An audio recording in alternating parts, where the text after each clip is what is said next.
I want to make you dangerous so that you can frame, challenge, and apply a lot of the things that are being presented over the next 2 days, not only on this track, but genuinely what this means for business. Because I think that's what you guys need to be.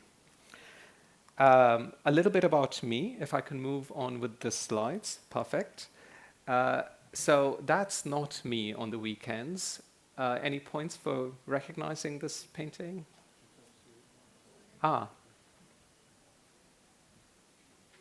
Charlie, is somebody able to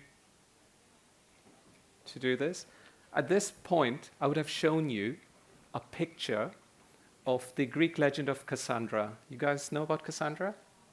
So she was in the business, or she was cursed actually, with making predictions that nobody would ever believe, which thankfully is not the dilemma we at Forrester have. We do also make predictions. And what we do is, it's a pity that this is not working. How's it going at the back? We'll see. We'll be adaptive. So we are looking at doing a lot of predictions in the mid-range future around what does sustainability entail.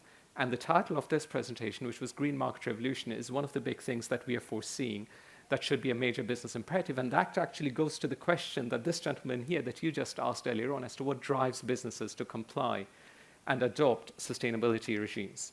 My particular role is that as a solutions partner is, what's going on there? Okay, now we've got that, thank you, sorted. As a solutions partner is to understand the challenges sustainability leaders and business leaders generally are facing and to translate that into solution pathways for sustainability and many other business objectives. What we do have at Forrester is an extraordinary team of colleagues who are looking at everything around sustainability from a business, market, consumer, and technology background, and what sorts of implications there are for the different roles that all of you might actually have.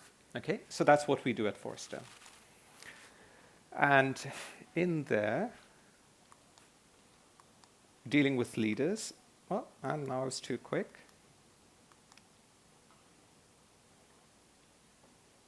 I'll work with that. What I have on the agenda for you guys is very straightforward. This is what my objective is. I think it's very difficult to talk about sustainability without talking about this place. This is Antarctica. This is the first view. I spent a month on an expedition to Antarctica to really understand what's going on there. And I think if you want to understand sustainability, you've got to understand a little bit of what's going on there, because what's happening there is going to affect the rest of us. And of the many things that I learned in this life-changing experience for me, really, because I think short of going on a different planet, this is the closest I came to being at the edge of this planet.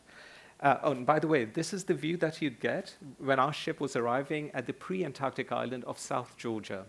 If you've seen any of the Attenborough films, this is what's called the Serengeti of the Antarctic. This is full of hundreds of thousands of penguins over there. Amazing place. But coming back to the two key takeaways that I think are the bookends to what's happening and what you should be thinking about as you're attending the next 2 days is fact number one is that there's already way too much carbon in the atmosphere today now to prevent any major climate disruption change, because we're already affecting the ice caps, the sea levels, sea currents, sea temperatures, and accordingly also in air as well. The next item to think about is, especially relating to this particular track on green and renewable energies, there simply just isn't enough space or pace to achieve the kind of nuclear rollout or wind energies or solar farms that we need in the world to genuinely achieve, or faintly even get in the direction of net zero for 2050. So that's not happening either. So what do we have to work with instead? At Forrester, we believe that in the place of ethics and wanting to do the right thing, just as you are actually asking, that the thing we have to drive, given the system we're working with, is profit, profitability, and growth. And that is why we've come up with the concept of the green market revolution, which we think is essentially the next biggest thing that organizations can actually drive and how they can drive stakeholders to align on this. We believe that a combination of macro forces will create a tipping point, after which companies will no longer view environmental sustainability as primarily an ethical responsibility, but that is in fact a business opportunity. That's how we're coming at it. Now, I do want to share with you some goodies that are brought along with regard to facts, figures, but also some triggers and traps. The first thing, of course, here's the money. Tremendous amount of money and investment that's available from external and financial sources that are available for the sector, right? Massive amounts. Across the US and the EU, huge amounts specifically for Europe, by the way. We've got $1.8 trillion, euros rather, that have been earmarked for fighting climate change in the next 7 years. The EU, of course, has also introduced 4 different regulations that might be the other driving factor for what people have to simply comply with. The biggest of them is the Corporate Sustainability Reporting Directive, CSRD, coming into play for next year. That will be affecting 50,000 European companies or companies operating in Europe, okay? So beware. So we've spoken about the regulations. Of course, there's the particular situation of the Russian war on Ukraine, unfortunately. That is, in a way, accelerating energy transitions, and we're seeing a lot of development there. And by the way, one more click. That notion of self-sufficiency, I think, is a really good keyword. As much as we look for growth, and I'll come back to that in a later slide, a big business driver and imperative could actually be sufficiency. How much is good enough and adequate for many businesses? That could be a different, a game changer. What we also see naturally is that costs will compel green energy investments, not inhibit them, but we do need to consider this particular parameter. Does anybody know what it stands for? ER on EI? Energy return on energy invested. Okay, and that's a big factor to consider for, especially for this track, on renewable and green energies. And one thing that I'll come back to speak to is how venture capital is just flowing into this, and you'll be hearing this also a little bit from my next speaker, that it's not a question of money, but it's in fact becoming fast a question of talent and how you set up the supply chain. Now, having said that, if that was all the carrots, there's unfortunately also some stick in that there'll be a number of different speed bumps. We are, of course, seeing still a massive spike in coal usage. We think there'll be higher battery costs due to raw material shortages. And one thing that also needs to be considered is that in 20 years, that's when we will see the first pile of solar panels being dumped in places, and there'll be a question of how we're going to recycle those materials. What's also become interesting, I'm coming back to your question again, is that there are a number of high-profile anti-ESG shareholders that are coming up. Of course, certainly in America, perhaps a little bit more so than here, although you're seeing certain trends in the UK as well, that ESG, unfortunately, is being heavily politicized. In Europe, that's a bit less so, but I think that risk is certainly there, unfortunately. And finally, we see a lot of risk around greenwash, the green lash, but also a bit of purism amongst practitioners in the space, that people have got to be pragmatic and applied in what they can do in the space. So how do we at Forrester define the scope for the green market revolution, which is what I encourage you guys to consider? The idea is that the Industrial Revolution pushed in everything there on the gray, in the gray circle, and we want to shift it a little bit more to the green market revolution on the right-hand side. Of course, at the heart of it is the need for innovation in energy. Again, something that, John, you will be talking to in the next bit heavily. And what I want to do next is just to do a little bit of a click down. What we've done at Forrester is to identify where the different use cases are coming for sustainability and what sort of money is being allocated and investment is there. So we have looked at these 6 or 7 categories of lifestyle, if you like. So how we plug in, what sort of energy we generate, because of course that drives the biggest carbon footprint. I think in the US alone, it was 25% of all greenhouse gas emissions came from utilities. And all electricity that was generated in the US, 60% of that was generated from fossil fuels, sadly. This other categories that you see there is transport, food naturally. The meat industry is a big emitter of greenhouse gases, how we produce things, how we adapt, how we heat and cool our environments, and finally, what's there in green finance. So this is in billions of dollars, the investments that we're seeing coming in from government into the sector. I think this is the prize that you guys can avail of in terms of the things that you do in your organizations. Additionally, the other upside is, of course, that we can see some 43 million renewable energy jobs. John, good news for you, you'll need that, created by 2050. And the majority of these will incidentally come from the APAC's top 5 economies. Any other particular facts that I see here? No, 24 million jobs coming just from the Paris Agreement alone, incidentally.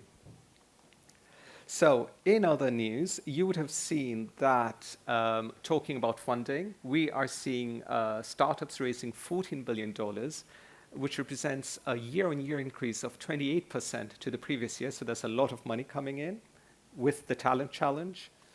Sustainability energy alone has taken up about 14% of all technology funding in Europe. And I want to share a few names to watch out for that will be, I think, playing a role certainly in the future. And maybe, Neil, these could be people on the stage at some point. And 2 of my favorite companies, which are Octopus Energy and Ripple, who are doing brilliant jobs in completely transforming the UK utility consumer, and how they're thinking about power, and in fact how they're actually making money with solar panels on their houses. So I've given you a lot of positive news, but it would be remiss of me not to address the gorilla in the room, and there's a few of them there, 4 that I've picked up on. The very first is an acronym that, again, I learned among my fellow Antarctic scientists. ESLD, that stands for erring on the side of least drama. This is unfortunately an erroneous self-correction that a lot of the scientists do take in making their data and findings more palatable to sensitive stakeholders in our locations. So that means that a lot of what's presented in the media is severely positively skewed to make it seem less dramatic, and we're therefore not considering the true impact of what might actually come along. So that's a major issue. The second issue that we need to watch out for is the premise of incrementalism. I do not think that a lot of the solutions that are required for the challenges we've got, they've got to be massively out of the box, and just taking incremental approaches, working on the current state premise may just simply not be adequate enough. Related to that, of course, is how sunk in we are into our particular lifestyles. You saw the categories earlier on. The way we eat, the way we live, the way we heat our homes, we're very, very stuck in our ways. There's just not sufficient adaptiveness for it. There might be some, unless things go drastically wrong, unfortunately. And the fourth one that I want to raise a bit of a question around is a bit of a sacred cow, I think, for our economies. We always assume that growth is the paradigm, but in any closed-loop system, if there's unbridled growth, we would refer to that as cancer. And naturally, our planet is a closed-loop system. So to what degree can we drive endless growth in consumption, profitability, and economic activity without having growth issues or negative impact issues, especially given the energy that we need to drive that kind of growth, is very, very problematic. And I would just refer you to an incredible conference that took place 2 months ago at the European Parliament, actually, of all places.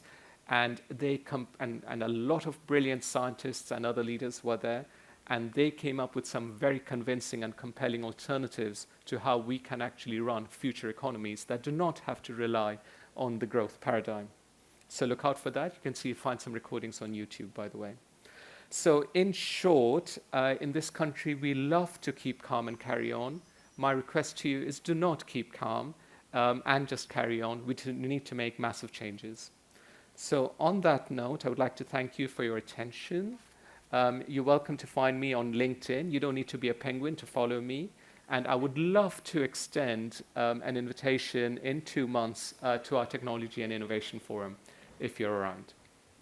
Thank you very much. Any questions? Well, there's 2 very early competitors for quotes of the event, and that is, you don't have to be a penguin to follow me, and erring on the side of least drama. Both of those will go on my T-shirt from the event. Any immediate questions for Ash before we move on, as time is a wee bit tight for us? So I'm not saying any immediate hands. We just have one there, Charlie, if we can get to the, just in the blue. Thank you. Sorry, I just wanted to ask what the conference was called, the one at the European Parliament. Beyond Growth. Beyond Growth, thank you. And I'll just have one follow-up question. If anyone is wanting to get more information on the Green Market Revolution, read more about that, where's the best place for them to look? At forrester.com, the link is right there on the left-hand side. This is one of our top business imperatives, alongside many others right now. Lovely. Ash, thank you so much for your time. You, Really Ian. enjoyed your company. Sure Thank you. thing.